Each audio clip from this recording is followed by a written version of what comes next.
Started. Thank you for joining me today for Are You Ready to Start an RD Office in Your Club?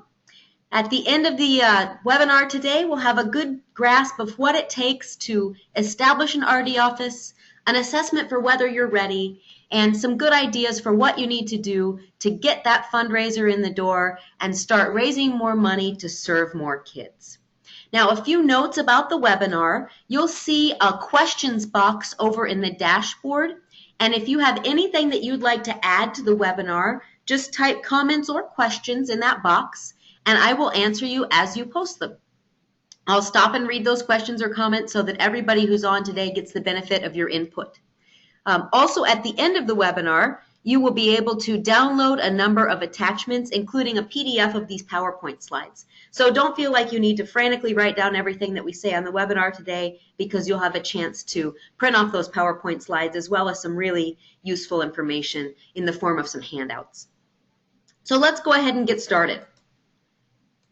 When we start to think about what it takes to start a resource development office, I think that the three things that I hope you'll be able to do at the close of this webinar are: first, assess your club's readiness to establish that office. Next, identify and be able to manage the budgetary implications. Third, review and be able to produce board and staff documents. Know what documents you need if you're going to have a resource development office. And lastly, know the key competencies of a good resource development staff person. We want to have more than what we would call just a warm body in that position, but someone who's really going to shine and really be able to maximize your return on investment. Whenever we talk about establishing a resource development office, there are lots of questions that come up. Things like, when do I hire a resource development director? Where will I find the money for the salary? How much money will they raise in the first year? Can we hire them as a commission employee? Are there other costs associated with hiring this person? So let's take a look at all of these questions in turn, because I think these are some of the really key questions to consider. So first, there are 11 different questions that you can answer as a way to help assess your club's readiness to start a dedicated RD office and have a dedicated RD staff member. So what I would ask each of you on this webinar to do is just take out a piece of scratch paper and write your answers, yes, no, or sort of, to each of the questions that I'm going to ask. And then at the end of that, you'll have a good measure of where you are and what you need to do before starting an RD office. So first, question 1. Is the CEO willing to work with additional staff and allow that RD staff member to have access to board members? Having access to the board will be imperative for the success of the RD person, because the board is ultimately responsible for the financial resources of an organization. Unfortunately, sometimes in clubs, the RD staff person can't access the staff. And if that's the case, they can't support the fundraising efforts of the board members, and a synergistic relationship can't develop. So question 1 wants to know whether the CEO is ready to work with the new RD person and will let them work with board members. Question number 2 asks, are all the board members currently giving and active in getting money? Does your board have 100% board giving?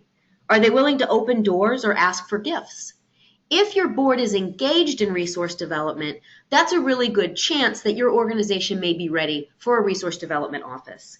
If your board right now is reticent to raise money, the problem is that when a resource development person comes on staff, the board thinks, great, now I don't have to do anything because we have an RD person to handle it. And the board and staff should be working in partnership. So if the board isn't already engaged in resource development at a fairly significant level, they aren't going to be there to support your RD person, and your RD person will not live up to the expectations that you have. Question 3, is the board of directors willing to expand the board, recruit volunteers, and serve as campaign leaders and solicitors? Is your board going to be engaged in the fundraising of your club? So question 3 really looks at whether you have 100% board giving and whether your board will open doors. Question 4 really looks at whether the board is really ready to be engaged in the fundraising of your club. Question number 4. Has the board of directors shown that when given plans and tools, they have successfully carried out campaigns? In other words, do they plan to work with the staff or leave this to the staff to complete? Are your campaigns board driven? Sometimes what will happen is a club has a board that's really happy to help establish a plan, but then leaves it up to the staff to execute. Goals aren't met, and the staff are exhausted, and the board isn't sure why. So this question really gets at whether the board of directors is able to carry out a plan and create a plan that will help your RD person to thrive. Question 5. Are there board members capable of making substantial gifts who will lead by example? Question 6. Are there enough board members willing to be active in asking for substantial gifts? You need to have board members who can take resource development to the next level. And your new RD staff member is going to be someone who is able to help them take it to the next level if they're in partnership. Question 7. Are board members willing to head fundraising projects and assure 100% participation by other board members, including the CEO? Not all board members may be out asking, but everyone should be taking part in the process in some way, shape, or form. Writing thank you notes, opening doors, presenting in the community. And if the key role of your resource development staff member is to engage the board in fundraising, you need to be sure you have a board who's ready to be engaged. Question 8. Does the board of directors have a clear understanding that the role of the development office is to support their efforts and that the department is not the only fundraiser? The resource development staff will not be given all the events and campaigns to do now that they are on board. As I said before, what they'll be doing is taking the club to the next level. They're going to help create a culture of philanthropy by taking further steps to engage that the club is engaging their investors the way they wish to be. Board and staff become more strategic in their resource development when they have this office to support them. They may help to establish an RD plan, a comprehensive major gifts plan, develop an upgrade strategy, utilize wealth screening, etc. Organizing all those supportive tasks that have become overwhelming for the board with the increase in resource development activities. So in this case, you want to be sure that the board understands really what the role of the resource development office is. Number 9, is it clear that the fundraising needs of the organization can no longer be met by existing staff, board members, and volunteers? Because if that's the case, then it's probably time to start thinking about having an RD office. Number 10, does the organization have a plan and the readiness to take on the responsibility of greater fundraising efforts? You want to be sure that you're meeting the strategic goals of the organization, that you're ready to have more fundraising and have the infrastructure to support it. What exactly do you want this person to do? What will their expected goals and outcomes be? You don't want to hire someone and have them come in not knowing what's expected and not knowing how to be successful. And number 11, is the board willing to commit to the compensation and budget required to attract a professional or professionals capable of carrying out the specific job for the organization? Where will the money come from? Is it going to be part-time or full-time? Is there an investor who will support this position for the first year? What's the plan after that? And you want to be sure that you're investing in a good, high-quality professional, something that we'll talk about a little bit later. So, if you answered yes to all 11 questions, your organization is definitely ready. If you did not answer yes to the majority of these questions, then look at where your gaps are. What needs to be done to turn a no into a yes? In each of those areas, where are the identified areas of weakness that create a barrier to having an established RD office, and how can you and your board work together in concert to make sure that those barriers no longer exist? Let's look at a couple of different staffing structures and think about whether or not this organization is ready for a resource development office. First, Organization A. This organization has one full-time staff person, the Chief Executive Officer. So looking back at the assessment, would this organization be ready to add resource development staff? Why or why not? Use the question box to type your thoughts.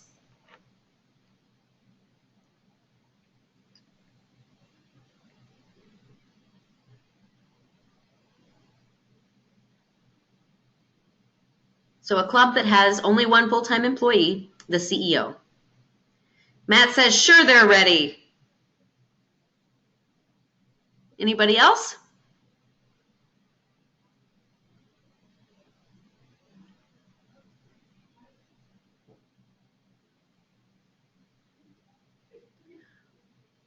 Well, what would be really ideal for this organization would be to add an administrative staff position. so that the CEO can alleviate some of the pressure of the billing system, payroll, HR, and have his or her time free to start assisting with annual campaign, special events, board communication, etc. Sending communications to the board, coordinating meetings, meeting with donors. They will then be adding a support position that may help them to handle donor communications, database, and receipting in the form of a resource development person. This will give the CEO the opportunity to work on board development, board governance, board engagement, and engagement in resource development. So step one for this club might very well be adding an administrative staff position so that the CEO is ready to add a resource development person. So let's look at another organization.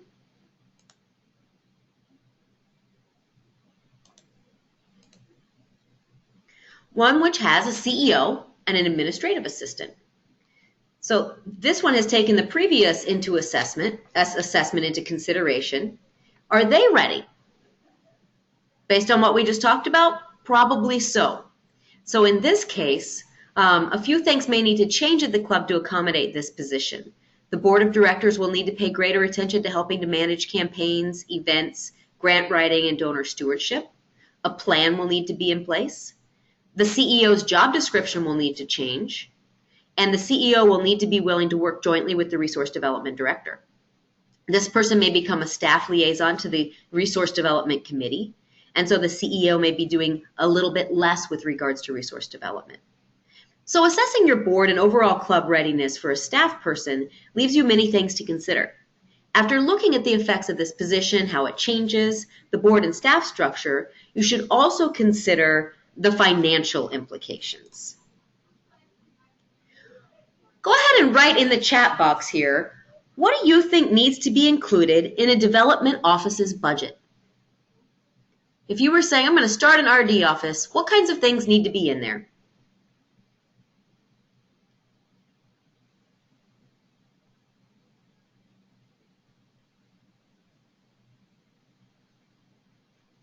Marketing, healthcare for the professional, lunches for the professional to be going out, visiting with people, taking them out. Staff, software, hardware, hard cost for mailings, communication and marketing, travel reimbursement, because we hope that our fundraiser is going to be driving all over the town to visit with people. Postage, how are they going to send out mailings if we don't have a budget for postage? Anything else? Training and development. These are all excellent. Here are a few things that I came up with. Personnel, professional development, dues and publications, software and equipment. Notice lots of these are things that you all already mentioned. Office supplies, communications, seed money for events. Salary. I put professional development twice. I think it's important. Dues and publications. Those three are personnel expenses. Budgeting expenses, software and equipment, office supplies, communications, seed money for events. One particularly important but often overlooked aspect of establishing your RD office is an actual physical space to house that office.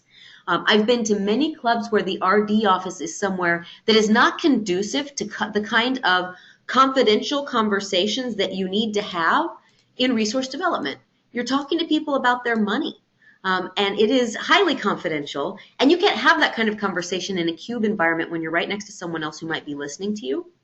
I've seen resource development offices where it is literally right next to the game room, like just a cubicle in the games room or a desk in the games room. That is not ideal for a resource development office. Those people need quiet in which to work, but they also need confidentiality in which to work. So you need to be sure that your RD staff have a good place to work. Certainly, it costs some money to start an RD office, but it's worth it because, as they always say, it takes money to make money. Now, you can't expect that your resource development person is going to start succeeding without a long-term initial investment. It usually takes 2 to 3 years for a development office to be bringing in sufficient funds to cover expenses. So your startup costs may be substantial. It may take a little while to develop that donor base, relationship with board and donors. So you need to take into mind each of these expenses. Your salary and benefits, of course, are going to make up the greatest part of the budget. It's very common for nonprofits to want to hire an RD director without the funds to do so within their current budget. Board members will often suggest a commission system. Do you guys think this is a good idea? Just type in a yes or no for me. Yeah, commission system makes sense. That way they can only make what money they're raising. We're not out anything.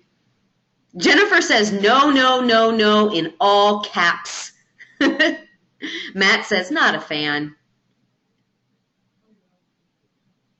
Anybody else? Got another no. I agree. And the Association of Fundraising Professionals would agree with you both as well. I'll give you an example of why this isn't as good in practice as it might be in theory. The idea of resource development is that it is relationship-based. It is based upon serving the donor. It is not based on self-gain. It is based upon what the donor wants. Relationships can take time to develop, and the idea is you are ultimately always doing what's best for the donor, not for the resource development professional. And so when your resource development professional is commission-based, they're suddenly going to be trying to move up the timeline of the gift. They're going to be doing more asks. They're going to be concerned with the bottom line instead of with what the donor wants. This really violates the principles upon which charity are based. Certainly, this does not allow you to be based entirely in philanthropy. It's self-dealing prevailing over donors' best interests. Additionally, imagine what your donors would think if they heard that their gifts were on a commission based. How would they feel knowing that a percentage of the money they give never goes to the club, but goes directly into a staff person's pocket? There are some general guidelines for compensation available for download in the handouts box after the webinar. These are general guidelines which may not be accurate for your community. If you're in the Northeast, you're in the West Coast, you may have a much higher salary than we would here in the Midwest where I live. Okay, professional development, so important. I put it on twice and here's why. Particularly if your staff is a little bit inexperienced, it's important to allocate money in the budget for professional development. Attendance at seminars and conferences, continuing education, subscriptions to magazine, money to purchase books. If your RD director is not currently a CFRE, they may want to gain certification. This level of professionalism will serve you and come back to serve you repeatedly because you'll have so much better of a person in the role. Dues and publications could be membership fees for the Association of Fundraising Professionals, Boys and Girls Clubs Professional Association, TPA, the local Chamber of Commerce, other civic organizations like Rotary or Kiwanis, subscriptions to research tools like GrantStation, Foundation Center directories, etc. Giving your resource development staff member the tools they need to do their job effectively is going to give them a much greater opportunity for success. Computer and equipment and software, a good donor database can make or break your development program. I talk to lots of clubs who have all of their files on paper or in Microsoft Excel. And Microsoft Excel and certainly pieces of paper just can't give you the kind of richness of data that you need to be really, really successful. A good program could start at hundreds of dollars and go up to tens of thousands of dollars. But you want to be sure to budget for that database as well as other software so that your RD person can be successful. You want to have a good web presence. You want to be able to build relationships efficiently, and the more efficient they can be, the more often they can be out of the office. You need somebody to have a desk and an office and furniture, and you've got to think about all of those things. A curtain put around the games room is just not going to cut it. When I was at the club for a while, I was in a cubicle environment, and so I had all of my confidential conversations in the breezeway, sitting on a bucket of salt that was waiting to salt the drive when there was ice. Not really an ideal situation, and the club changed it for me because it just didn't work. Since donors often visit the development office, you want to appear to be frugal, but you don't want to appear to be so frugal that it looks like you have financial difficulties. So walk that fine line. Certainly office supplies, special letterhead and envelopes may be needed. You may need materials for donor filing, volunteer training. Be sure that you have adequate funds for communications. This is things like brochures, an annual report, newsletter, website. Seed money for events. If you have special events as part of your development program, you'll need some money for the events that you're holding. For example, deposits on a hotel and an orchestra for a dinner dance, a deposit on a golf course for a tournament, that kind of thing. Once you already have spending money in these areas and you need more, you'll be able to cultivate and steward donors in a more formal manner. So once you have finally considered all the financial implications of hiring your new RD staff person and decided that, yep, I think that's money well spent, which I would agree it is if your board is ready, the next thing you need to think about are the documents that need to be in place. So first are board documents. Board documents require board input and require board adoption. These include mission, vision, strategic plan. They also include a case for support, a written resource development plan, and gift acceptance policies. It may be that your club decides that they're going to wait on developing the case for support, the RD plan, and the gift acceptance policies until after the RD staff person is on board, but certainly you'll need to have all of those things. So why are these things also important? Because this is going to help orient your new RD staff member to what he or she is raising money for, where you're going in the future, what donors can invest in, and why you are worthy of investment. Gift acceptance policies provide guidelines for seeking and accepting gifts, acknowledging gifts, celebrating donors. Since lack of proper stewardship is the primary reason that most donors fail to repeat their gifts, having these guidelines can elevate your fundraising efforts. So these may be in place before you hire your RD person. Otherwise, this is probably the first order of business for your RD staff member. There are also some staff documents that need to be in place. These include a procedures manual and a donor bill of rights. Once you have these put in place, this helps ensure good treatment of your employees and good treatment of your donors. Okay, so all of you on here either have been hired as an RD staff member or you're a CEO considering the hiring of an RD staff member. And so I think that you probably have some thoughts on this next question, which is what competencies should you look for when hiring? A mistake that I've seen lots of clubs make is to simply pick someone who's already in the organization but doesn't have any experience in raising money and expect that person to be able to go out and raise thousands and thousands of dollars during their first few months of work. It's certainly possible to develop an internal staff member into a fantastic fundraiser, but it may be easier if you want that person to be able to hit the ground running to hire someone who has key competencies to resource development. So in the chat box, will you type a few of the things that you think could be important to having a great resource development person?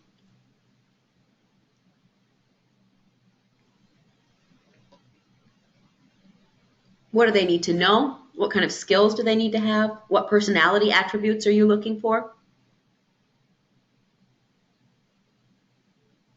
Someone who can tell a story. You bet. Someone who's a good writer, because much of their communication is going to be written. Someone who's personable, because building relationships is the number one thing that they need to be able to do. Passionate, really cares about the mission. If you can find somebody that cries when they're talking about kids, you might have somebody good on your hands. Not scared of the ask. Absolutely. Ultimately, your fundraiser needs to be able to close gifts. Outgoing, never met a stranger. Someone who's very friendly. Somebody who people want to talk to and to connect with. Those are all really good qualities and good things to keep in mind as you're interviewing your potential new resource development staff member. Here's a few that I wrote down. Someone who's a good relationship builder. We said written communication skills showed up on our list. I would add spoken communication as well. It'd be great to find someone who has experience with donor database management. Solicitation and sales skills can often be helpful, although of course we all know that resource development is not sales. Previous fundraising experience would really, really be nice. Someone who has done this before, whether they've worked in a political campaign or they've worked for another nonprofit, they can show a track record that they can do this. someone with the ability to organize and execute, someone with volunteer development and management experience, that would sure be fantastic, and someone who is a self-starter. I think this is really, really important because in the RD role, you got to make your own work. You have to create your own activity. It's on you to decide to go out and make those calls. By the way, a great number of calls would be if your resource development person can get out and see people face-to-face 5 times a week. You've probably got somebody who's doing a good job. A good size of portfolio, maybe 100 donors to 150 donors that they're working on one-on-one. If you've got somebody who has these characteristics, they're probably going to be successful. I have one more slide to show food for thought when you hire. As soon as my slide advances, we'll see it. There we go. These are the top factors for millennials. I thought this was interesting because this is really the up-and-coming workforce. This is very likely the group of people that you might be hiring this person from. So, there are currently 45 million individuals born after 1979 between the ages of 20 and 35 who are currently working. They'll comprise 50% of the workforce by 2020. So as a manager, you need to know them, know what makes them tick, know how to encourage them in our industry, and how to attract them. So this age group uses 5 key factors in determining whether or not to apply for an organization. First, what the company does, sells, or produces. Nobody's going to be able to compete with what we do, right? There is no more compelling mission in the whole world. Next, the company's work culture. Is it a fun place to work? Is it an interesting place to work? Do people get along? Third, the company's involvement with causes. I think we're good there, right? Fourth, the company's office environment. Is it nice? Is it clean? Is it comfortable? This may be something some of our clubs might need to work on a little bit before we try to bring somebody in. The company's diversity and HR awards. And I think that we have great diversity across our organization in terms of who we serve and who we work with. So this is a real selling point as well. That's just a little food for thought as you're starting to look at who you might bring into your development office. We have a question down here from Matt. He says, how much weight do you give to written communication? You know, I think written communication is very important because this person is going to be representing your organization, your board of directors, and your mission in writing quite a bit. They'll be emailing to their donors. They'll be writing thank you notes to their donors. They'll be constructing written mail appeals. They'll be doing invitations to events. They'll be writing scripts for the CEO and the board to read at events. They'll be communicating with the board via email. There's quite a bit of written communication that needs to take place. And you might be able to do a simple writing test by asking them to bring in a proposal that they've submitted to a foundation in the past, or asking them to write a fictitious thank you letter and bring that in to let you take a look.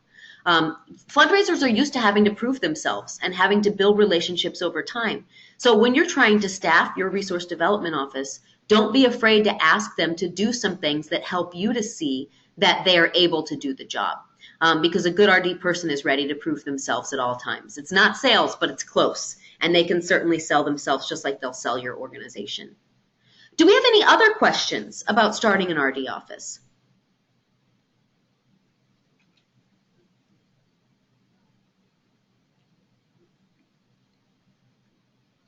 Okay, well, I have some great resources for you to download over in the handouts box. And those include establishing and growing a resource development department. This was an article written by some of our BGCA folks when they went through the Advanced Leadership Program. Setting staff expectations, understanding what expectations you should have for your resource development staff. What to look for when hiring, some of the things that we've just talked about. Compensation guidelines, which, as I said, may vary organization to organization, state to state. And a PDF of PowerPoint slides. I see a couple of additional questions here. How do we switch the thinking that it's all on the development director? Jennifer, that's a really fantastic question. A lot of boards sort of say, great, we've hired somebody, now we don't have to do the work. Isn't that going to be fantastic? And of course, that's not the case. So I think that starts with your board chair and your board chair needs to be able to articulate to the rest of the board, the role of the resource development person is to help provide the infrastructure and the strategy behind resource development efforts. But ultimately, it is the role of the board to help connect people and to help make this successful. I think that you can encourage the board members to engage in resource development in the ways that they're comfortable and on the topics and areas that they're comfortable. So if I'm not comfortable asking, that's fine. The development director or the CEO can do the asking. But first, I need you to open the door for me, help the board member to understand that they can go in, open the door, explain to the prospective donor why they've invested, get the prospective donor to come down to the club, and then the RD person can take over. So I think it's really about educating the board on roles and helping the board to understand the RD director could do it all, but he or she won't be nearly as successful. Oh, you know what, Sean? The 11 questions are not in the PowerPoint, are they? If you will, I have unsuccessfully tried to email people off of the lists I get from this software platform. So if you will email me, my email is going to be up on this last slide. Just send me a note and I'll send you those questions. I'd be happy to. One more resource that I'd like to mention is the RD Pack. This is the Resource Development Professionals Activation Kit, and it contains everything that a new RD staff member would need to be successful in their job, to find resources provided by Boys and Girls Clubs of America, and to get support when they can't find the resources that they need. As you are thinking about hiring a new RD professional, just hang on to this information and send an email to jeames@bgca.org, and she will send you a flash drive that contains the whole RD Professionals Activation Kit. I just talked to an RD professional who told me it was so helpful that she ended up giving her flash drive to her CEO as well. So hang on to that, because when you hire somebody new, we would love to be able to send them that pack as something to support them. So here's my contact information. If you would like a copy of those 11 questions, will you please just email me? And I apologize that they're not on the slides, but I would be happy to send them out to you so that you can assess your organization's readiness, so that you can discuss those things with your board of directors. That way I'll have your email address to just reply back to really quickly. Does anyone else have questions about starting an RD office? Having a good fundraiser can be the difference between doing only annual campaigns and being able to move up to having major gifts. It can be a catalyst for change, which is a catalyst for supporting more kids. So definitely try to get your board to the point where they're ready. Give it some thought, because having that new resource can bring all kinds of bonuses, all kinds of benefits, all kinds of great things for you and your club. Thank you all so much for being here with me today and for joining me for another webinar, and I hope to talk to you all very soon. If you have any questions or concerns after the webinar, please feel free to contact me. You've got my email address there, and I would love to hear from you. Thank you so much.